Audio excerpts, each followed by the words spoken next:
It is such an honor to be here with all of you this morning, and I do have very exciting things to share.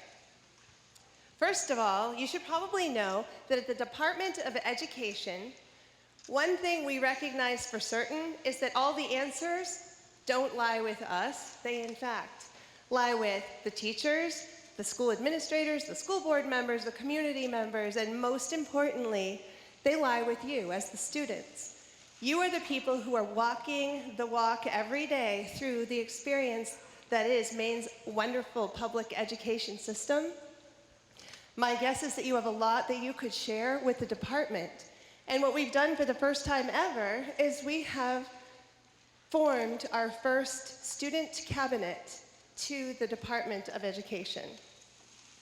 That is so that we can get your voices, hear what you think we should be doing more of, what we should do better, and also we really want to hear what are the great stories, what are your wonderful experiences in Maine's phenomenal public education settings.